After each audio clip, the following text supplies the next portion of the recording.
everyone. Good morning. Good morning. ठीक है, तो आज का क्लास स्टार्ट करते हैं, ठीक है।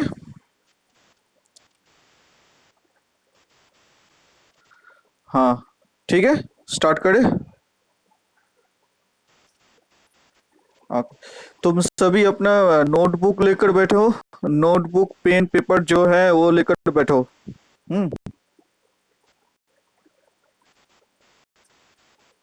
ठीक। चलो स्टार्ट करते हैं। आज क्या करेंगे? कौन सा चैप्टर स्टार्ट करेंगे?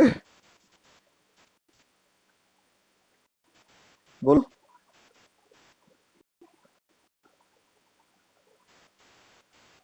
बोलो कौन सा चैप्टर स्टार्ट करने वाले हैं आज?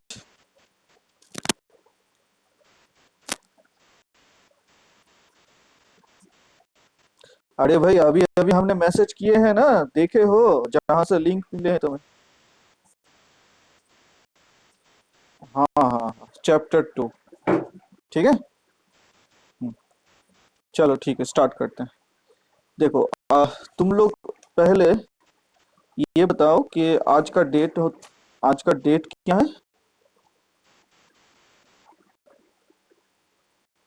24/8/2020। ओके। पहले तुम लोग ये बताओ कि shear force bending moment strength of material में पढ़े हो? रिस्पॉन्स करो। हाँ, शेयर फोर्स बेंडिंग मोमेंट नहीं पढ़े हो? Shear force bending moment. हाँ हाँ, वही पूछ रहे हैं। तो सोचो कि यहाँ पर एक कैंटिलीवर बीम है, ये इंट्रोडक्शन है चैप्टर का, ठीक है। प्रीवियस जो तुमने पढ़े हो वही हम थोड़ा सा रिपीट कर रहे हैं।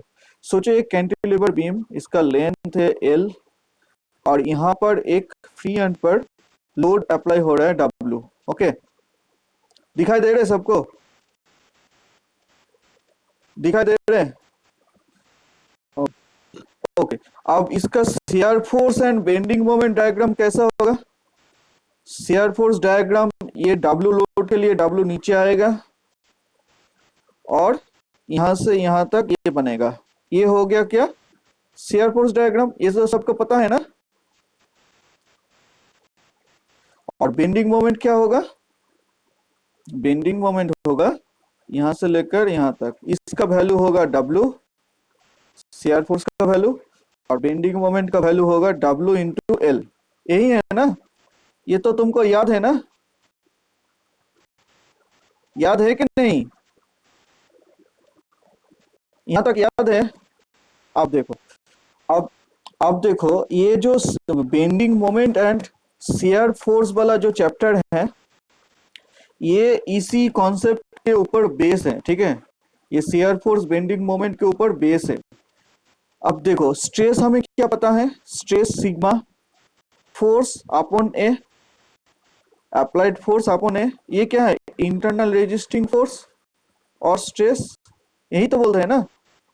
मतलब मतलब यहाँ पर अगर हम बोलेंगे कि due to external load W, इसमें एक शेयर फोर्स अप्लाई हो रहा है। इस शेयर फोर्स का वैल्यू क्या होगा? W। Due to this external load, यहाँ पर एक एक क्या हो रहा है? बेंडिंग मोमेंट भी आ रहा है।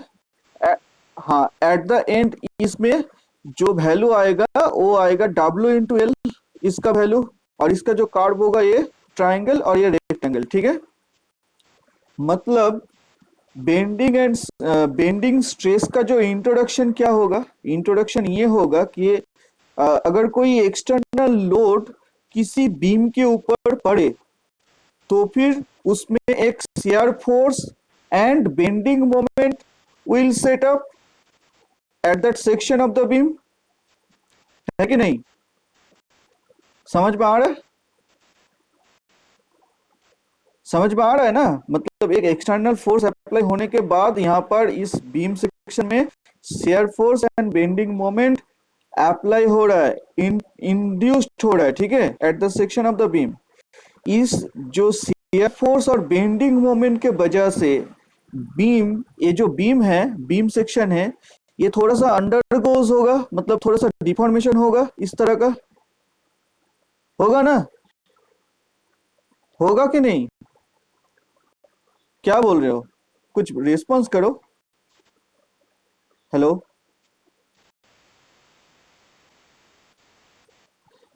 तुम slope and deflection strength of material में पढ़े हो?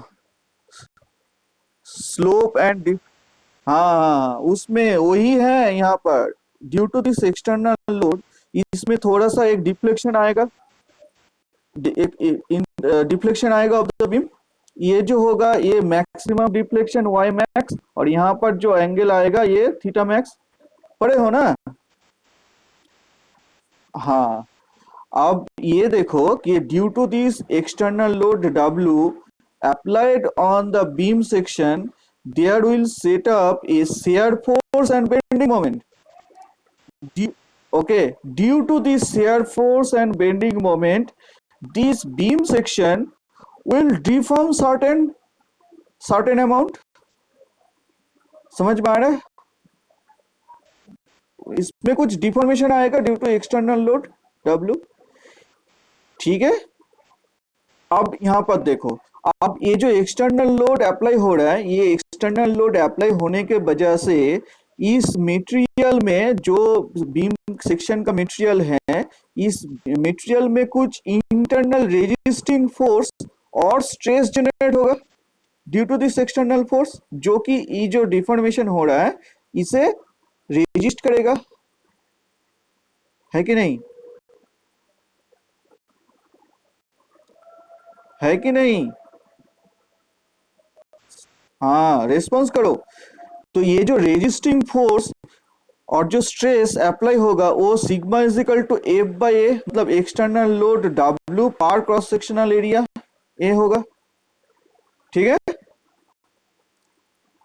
ये जो स्ट्रेस ये जो स्ट्रेस यहाँ पर जनरेट हो रहा है due to external load W and shear force and bending moment induced in this beam, due to this shear force and bending moment, this stress sigma will generate in the material of the beam section. Clear? Clear? ये जो stress यहाँ पर generate हो रहा है sigma due to the bending moment, मतलब bending moment के वजह से जो स्ट्रेस यहाँ पर जनरेट हो रहा है उसे हम सिग्मा बी कहेंगे। ये जो सिग्मा बी, इसे हम कहते हैं बेंडिंग स्ट्रेस। ठीक है। कॉपी कर लिया सभी?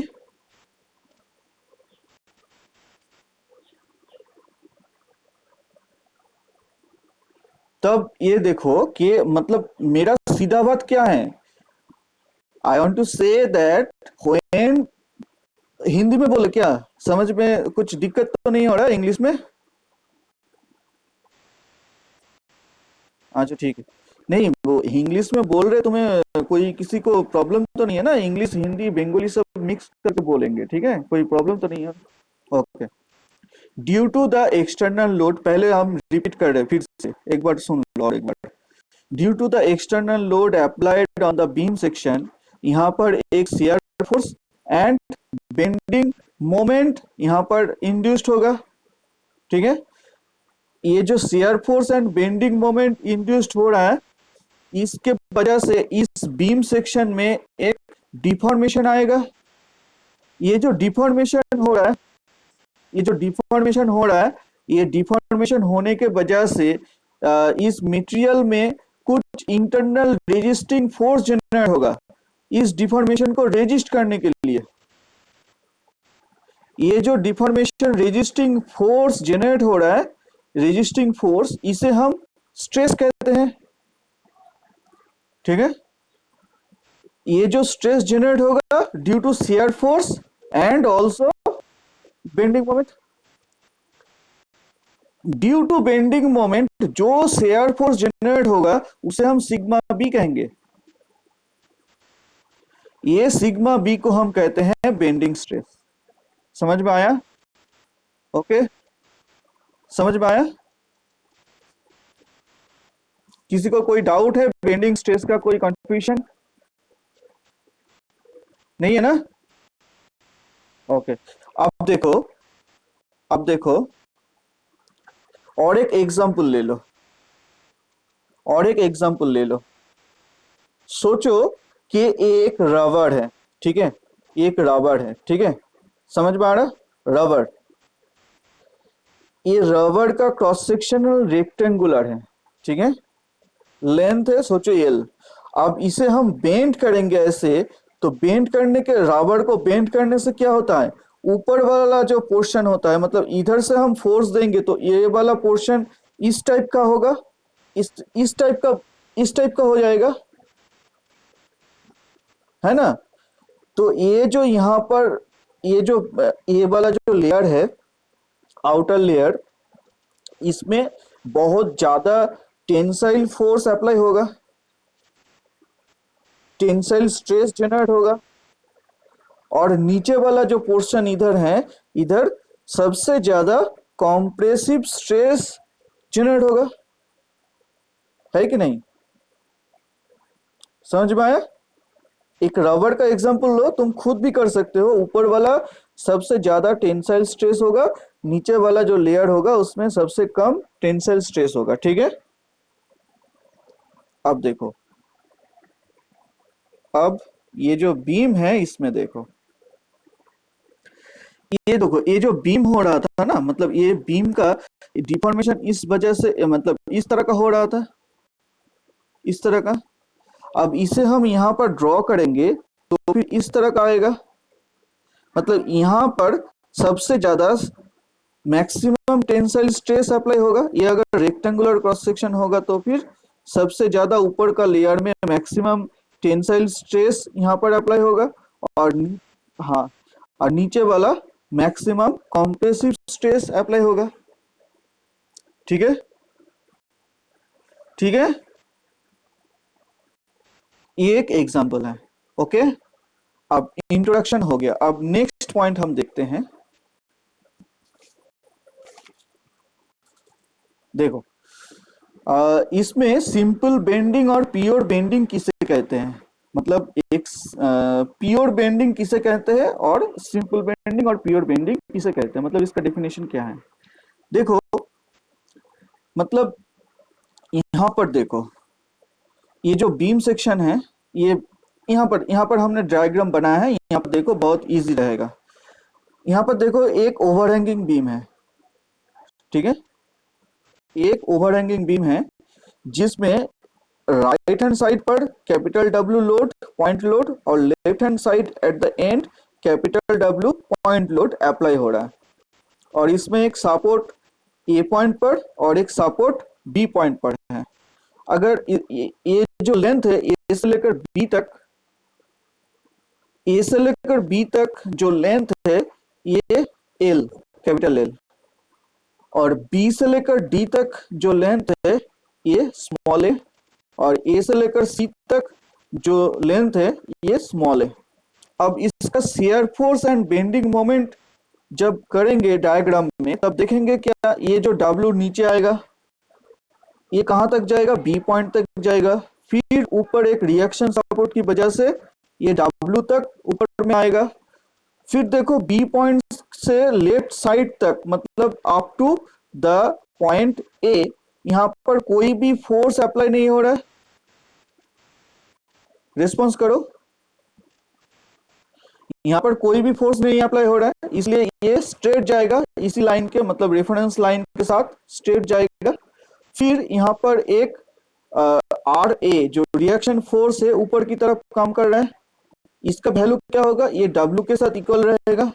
ये कहां तक जाएगा, up to point C point, फिर सी पॉइंट पर एक डब्ल्यू फोर्स डाउनवर्ड अप्लाई हो रहा है, ये यहां तक आएगा। मतलब ये वाला जो डायग्राम होगा ये शियर फोर्स का डायग्राम होगा, और बेंडिंग मोमेंट का डायग्राम ये होगा। ये डब्ल्यू फोर्स अप्लाई हो रहा है एट द पॉइंट डी, तो इसका मोमेंट क्या होगा, up to point B, W into L, क्योंकि यहाँ पर जो डिस्टेंस है स्मॉल है, तो फिर इसका वैल्यू आएगा डब्ल्यू इंटू स्मॉल ए, ठीक है। ये होगा ट्रायंगुलर। ये जो बेंडिंग मोमेंट, मतलब यहाँ पर जो फोर्स अप्लाई हो रहा था अप टू पॉइंट बी, इस पॉइंट के वजह से मतलब पॉइंट के रेस्पेक्ट पर अगर कोई मोमेंट लेंगे तो फिर W इंटू ए इसका मोमेंट का वैल्यू आएगा। अब ये वाला जो पॉइंट है मतलब बी से लेकर लेफ्ट हैंड साइड तक इसमें कोई शेयर फोर्स नहीं है, शेयर फोर्स तो यहाँ पर जीरो था ना। हाँ तो ये इसलिए यहाँ पर अप टू पॉइंट ए मतलब बी पॉइंट से ए तक ये मैक्सिमम रहेगा। जहां पर शेयर फोर्स जीरो जीरो रहेगा वहां पर बेंडिंग मोमेंट मैक्सिमम होता है कि नहीं। मैंने बोल रहा है कि जिस लेयर पर जिस सेक्शन पर शेयर फोर्स जीरो होता है उसमें बेंडिंग मोमेंट मैक्सिमम होता है। ठीक है मतलब ये कांस्टेंट रहेगा। अगर अगर यहां पर कोई भी शेयर फोर्स नहीं है तो फिर बेंडिंग मोमेंट कांस्टेंट रहेगा। कहां तक, up to point A, up to point A मतलब बी पॉइंट से ए पॉइंट तक कोई भी शेयर फोर्स नहीं है ना, तो फिर यहां से यहां तक बेंडिंग मोमेंट कांस्टेंट रहेगा। ठीक है फिर यहां पर देखो एक डाउनवर्ड फोर्स W अप्लाई हो रहा है एट ए पॉइंट सी, तो फिर ये W पॉइंट का अगर मोमेंट लेंगे अबाउट पॉइंट ए तो फिर इसका वैल्यू आएगा W इंटू ए, ये डिस्टेंस है स्मॉल ए, तो ये ट्राइंगल वैल्यू आएगा मतलब धीरे धीरे कमते कमते यहां पर आएगा।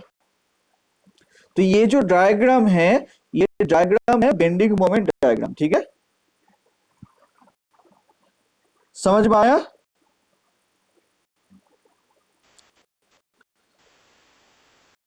চ্যাপ্টারের নাম আমি মেসেজে লিখে দিয়ে second chapter bending and shear stresses. Message follow করছো না? अच्छा ओके अब देखो नेक्स्ट देखो यहाँ पर क्या हो रहा है। अब देखो यहाँ पर जो पॉइंट ए से लेकर बी तक यहाँ पर कोई भी शेयर फोर्स नहीं है मतलब जीरो शेयर फोर्स, और ए से लेकर बी तक यहाँ पर कांस्टेंट बेंडिंग मोमेंट है due to zero shear force. ठीक है ठीक है so the stresses will be set up in that length A to B due to bending moment only। क्या बोल रहे समझ में आ रहा है, क्या बोले समझ में आ रहा है, क्या बोले फिर से रिपीट कर रहे सुन लो। Due to the bending moment and due to no shear stress from point A to A there will be stresses set up between the point A and B will be due to only bending moment। मतलब यहाँ A से लेकर B तक जो यहाँ पर stress setup होगा वो on and only bending moment की वजह से हो रहा है। जो स्ट्रेस जनरेट होगा बेंडिंग मोमेंट की वजह से क्योंकि यहाँ पर शेयर फोर्स जीरो है।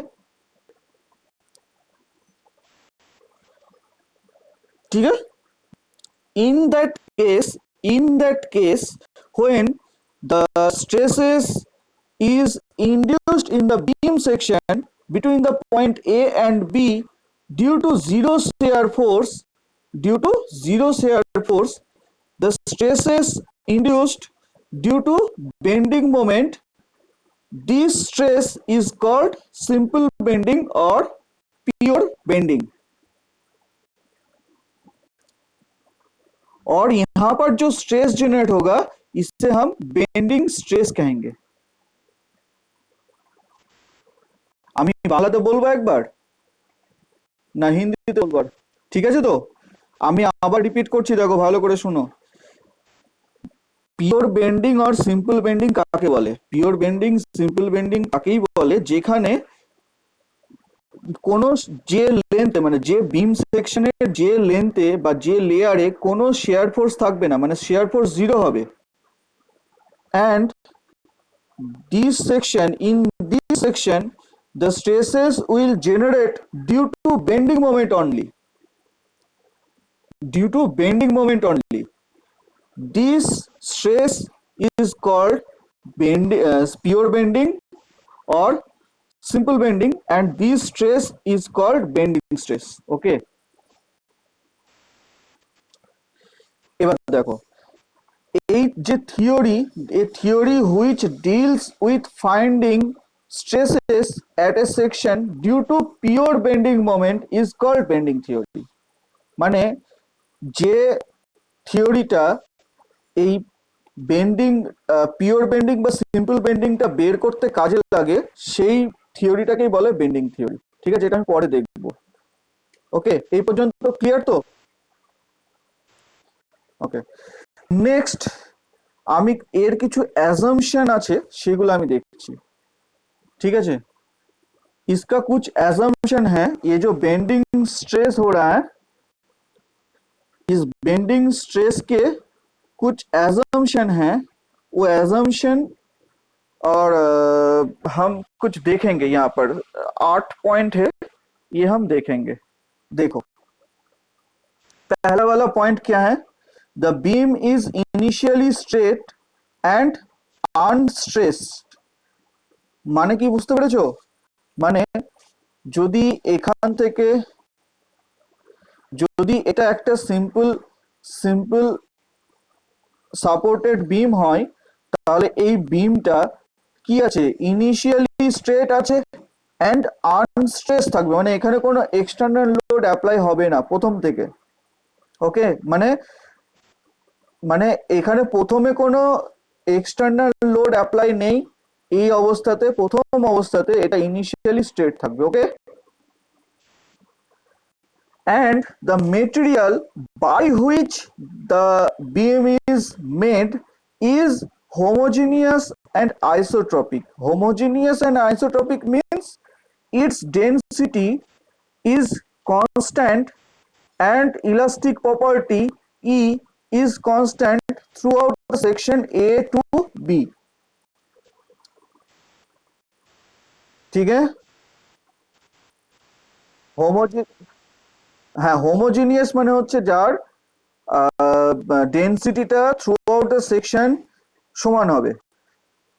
আর আইসেন্ট্রপিক বলবো তখন, সরি আইসেন্ট্রপিক না, আইসোট্রপিক বলবো তখন যখন এর elastic property throughout the section সমান হবে। Next third point, elastic limit is nowhere exceed. मतलब ये जो ई का वैल्यू है, ये ई का वैल्यू एक्सीड होना नहीं चाहिए किसी भी पॉइंट पर, किसी भी वजह से। ठीक है, fourth point, Young's modulus for the material is same in tension and compression. मतलब ये जो बीम सेक्शन है, जब इसमें टेंसाइल फोर्स या फिर कॉम्प्रेसिव फोर्स जो भी अप्लाई हो, इसमें ये जो इलास्टिक का वैल्यू है, मॉड्यूलस ऑफ इलास्टिसिटी और यंग्स मॉड्यूलस का जो वैल्यू है, ये कभी चेंज नहीं होना चाहिए, सेम फिक्स्ड रहेगा। Okay, next point number 5, cross section remain plane before and after bending.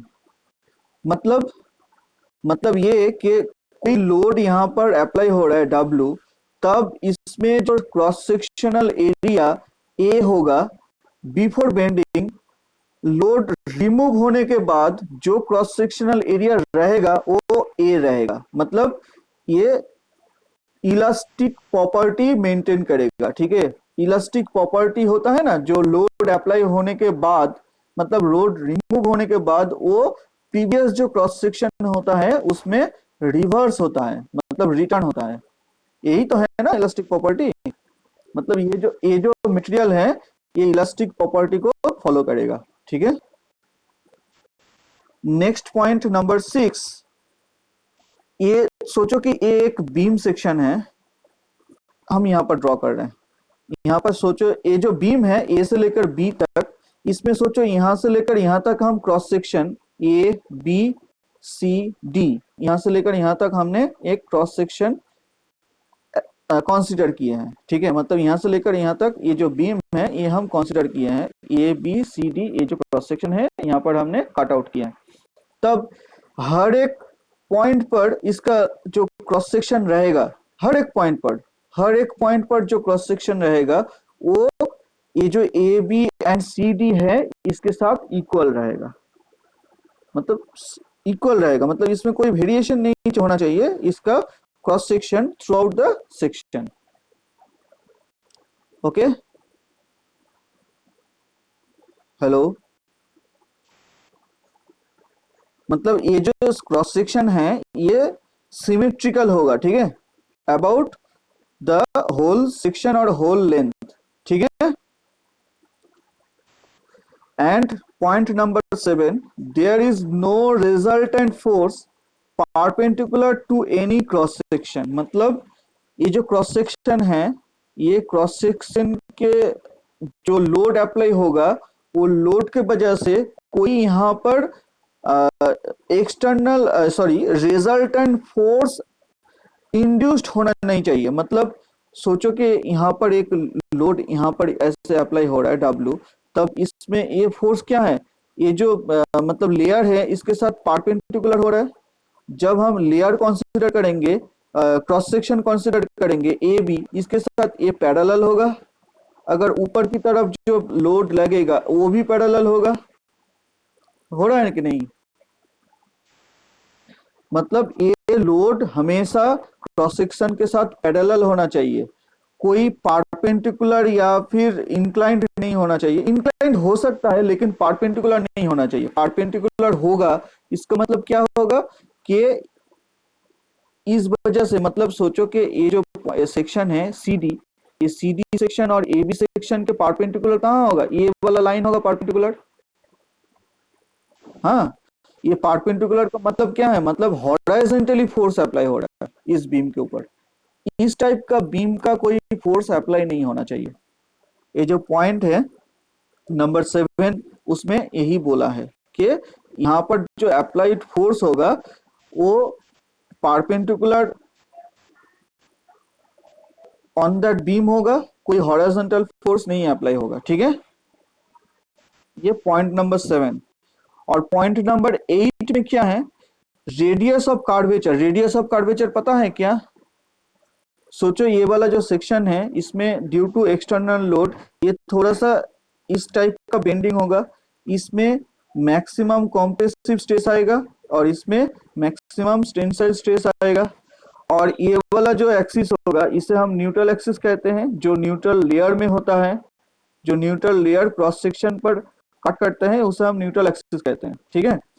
अब ये जो cross section X Y and X X and Z Z, ये क्रॉस सेक्शन किसी पॉइंट 0 इसमें सेंटर करेगा।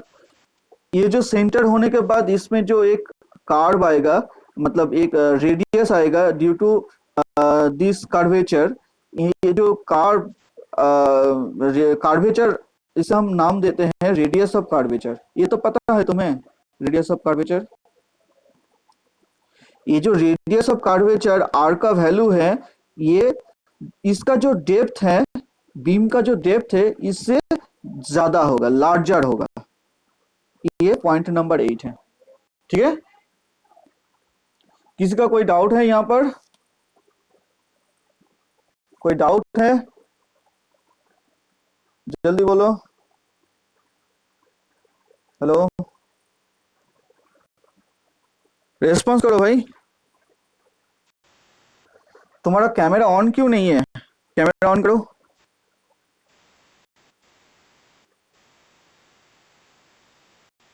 कैमरा ऑन करो। द्वैपायन अधिकारी नॉइज आ रहा है, तुम्हारा साउंड को ऑफ करो।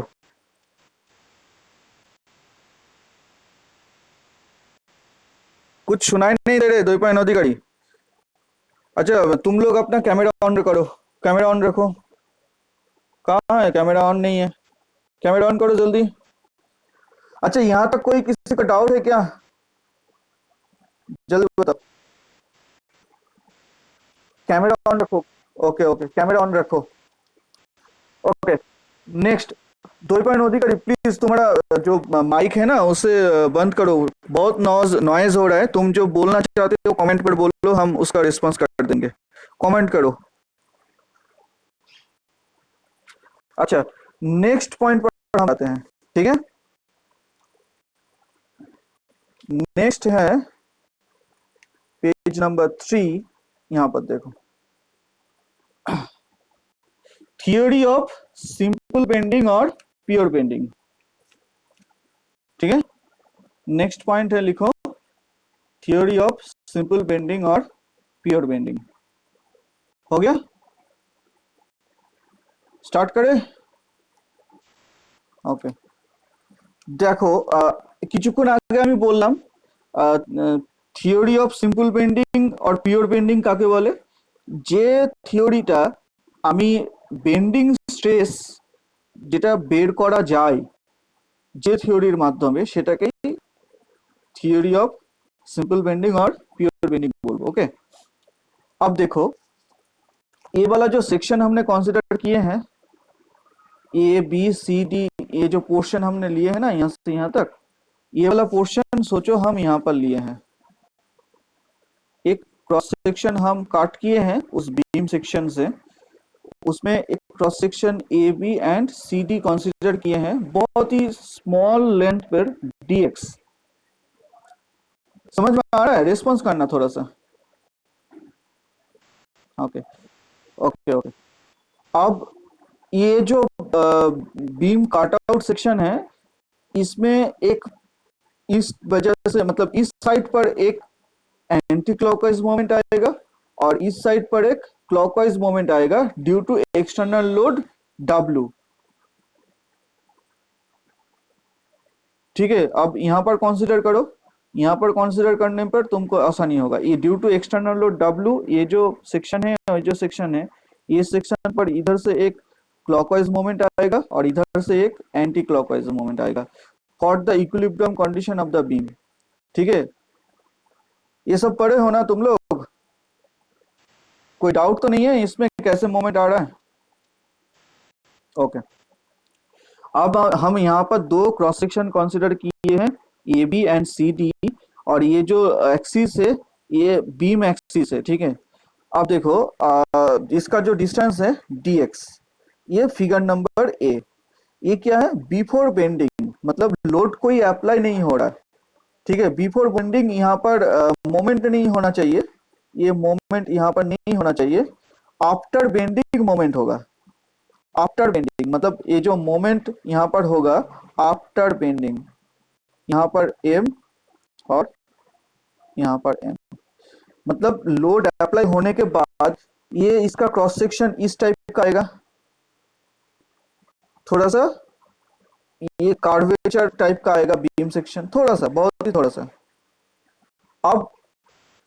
अब जो इसका क्रॉस सेक्शन ए बी था, ये ए डैश बी डैश हो गया, और सी डी जो सेक्शन था क्रॉस सेक्शन, वो सी डैश डी डैश हो गया, और यहाँ पर जो न्यूट्रल लेयर था एन एन, वो एन डैश हो गया, और ये जो एक्सिस है थोड़ा सा कार्व हो गया इस टाइप का। ठीक है, अब ये जो फिगर नंबर बी, इसमें क्या है? After bending. हम यहाँ पर क्या देख रहे हैं? ये बहुत ही क्लियर है कि इसका जो अलग अलग लेयर है, बीम का अलग अलग लेयर है, ये अलग अलग बीम का जो लेयर है, ये समझ में आ रहा है? लेयर, ये जो लेयर है, ये लेयर भी बेंड हो रहा है ड्यू टू एक्सटर्नल लोड और ड्यू टू बेंडिंग, बेंड हो रहा है ना। ये बेंड होने के मतलब क्या है? मतलब ये ऊपर जो लेयर ए से लेकर सी, ये सबसे ज्यादा छोटा होगा, और बी से लेकर डी जो लेयर है बहुत ज्यादा इनलार्ज होगा, इलोंगेट होगा। मतलब ये जो कॉम्प्रेसिव स्ट्रेस ए से लेकर सी डैश तक, ए डैश से लेकर सी डैश तक, ये मैक्सिमम कॉम्प्रेसिव स्ट्रेस होगा, सिग्मा सी मैक्सिमम, और यहां पर जो स्ट्रेस आएगा सिग्मा टी मैक्सिमम। ठीक है, हाँ, यहाँ पर मैक्सिमम कॉम्प्रेसिव स्ट्रेस आएगा और यहाँ पर मैक्सिमम टेंसाइल स्ट्रेस आएगा। ठीक है, इसका मतलब क्या है? इसका मतलब ये है कि अगर ये जो ए डैश से लेकर सी डैश है, ये मैक्सिमम सबसे छोटा लेयर होगा, मतलब सबसे छोटा मैक्सिमम कॉम्प्रेसिव स्ट्रेस की वजह से सबसे छोटा लेयर होगा ड्यू टू बेंडिंग।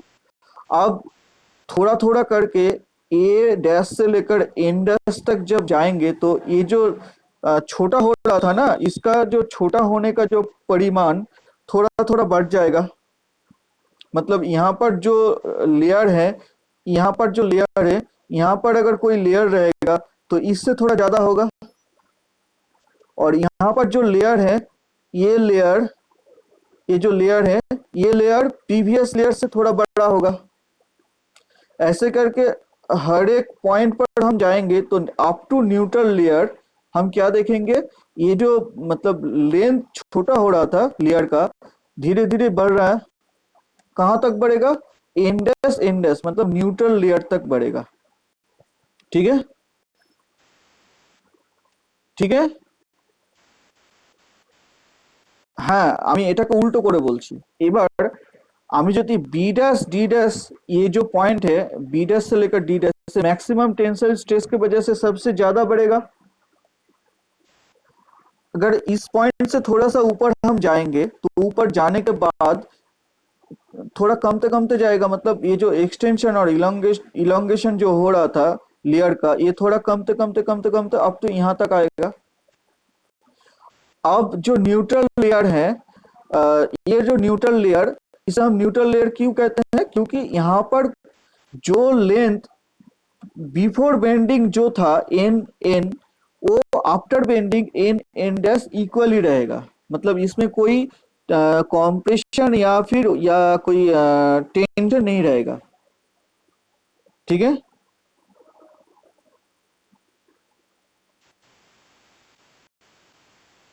হ্যাঁ, এটা, এটার যে পজিশনটা, এই যে পজিশনটা আছে এন এন যা লেন্থ ছিল এখানেও এটা সেম থাকবে। আমি ছবিটাতে হয়তো তোমার মনে হচ্ছে বেড়ে গেছে, কিন্তু এটা জেনারেলি বাড়ে না। ঠিক আছে। এটার এইটা এটা একটাই কারণ, সেটা হচ্ছে যখন আমি নিউট্রাল অ্যাক্সিসকে কনসিডার করব, নিউট্রাল লেয়ারকে কনসিডার করব, তখন ম্যাক্সিমাম যে আউটার লেয়ার থাকবে এখানে ওপরের দিকে, সেটা হবে ম্যাক্সিমাম কম্প্রেসিভ স্ট্রেস, আর নিচে হবে ম্যাক্সিমাম টেনসাইল স্ট্রেস। আর নিউট্রাল লেয়ারে কোনো রকম টেনসাইল বা কম্প্রেসিভ। দ্বৈপায়ন অধিকারী, তোমার আমি কিছু শুনতে পাচ্ছি না, তোমার যদি কিছু বলার থাকে তুমি কমেন্ট করো, একটু নয়েজ হচ্ছে তোমার।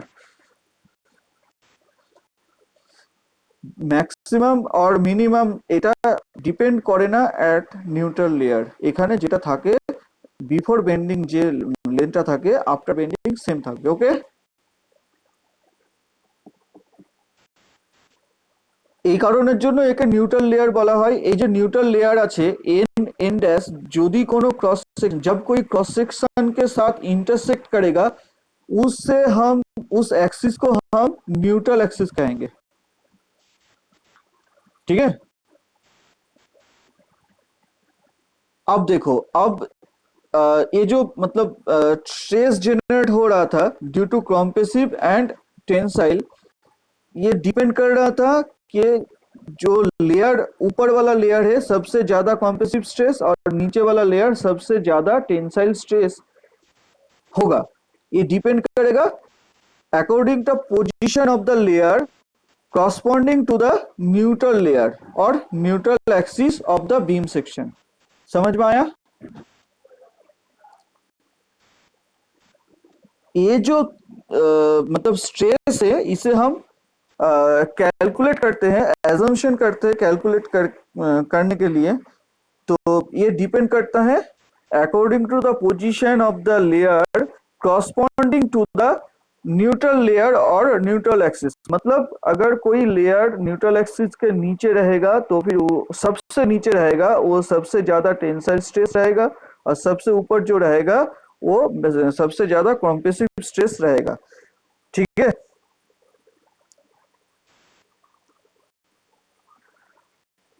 यही हम यहाँ पर लिखे हैं, ये थ्योरी है। ठीक है, यही हम जो हम बोले हैं अब तक, यही हम यहाँ पर लिखे हैं। ये जो अंडरलाइन है ना, ये सब हमारा जो पॉइंट है बोले हैं वही अंडरलाइन है। ये बहुत अच्छी तरह से पढ़ लेना यहाँ पर। ठीक है।